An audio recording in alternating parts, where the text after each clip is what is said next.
Why can a small tugboat can pull a giant ship that is 1,000 times larger than itself? Secret hidden in its powerful propulsion system.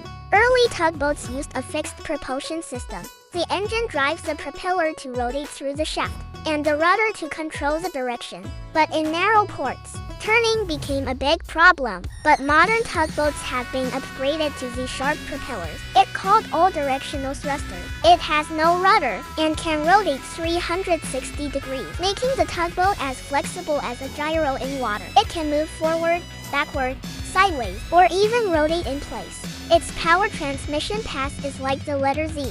The power is transferred from the horizontal axis to a set of vertical gears, then folds back to the propeller shaft, forming a three-section Z-shaped structure. This design is not only compact, but also allows for efficient torque transmission because universal joints are used inside to adjust the angle. So no matter how the propeller rotates, it can output power smoothly.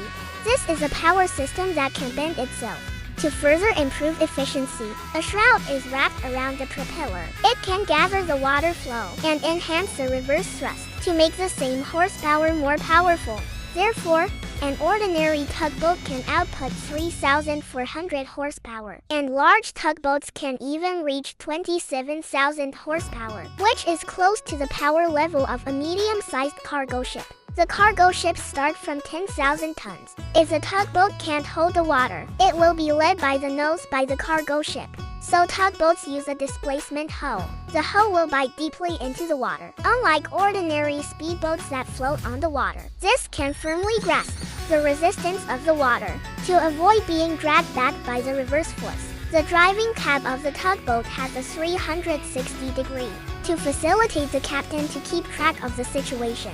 There are two sets of winches on the deck to wind and unwind the towing cable. Some large tugboats even have crew cabins, beds, and kitchens, because the towing mission may last for more than 10 hours, or even longer. However, the work of tugboats is extremely dangerous. Once the towing cable breaks, the instant rebound force is enough to be fatal, so there are no standing areas on the deck, and no one can approach. In a storm or big wave, the tugboat may even be overturned by the large ship. At this time, the crew must decisively cut the cable to ensure the safety of the entire ship. Although tugboats are just small rows at sea, but without it, no matter how large the cargo ship, or even the most advanced warships cannot enter or leave safely.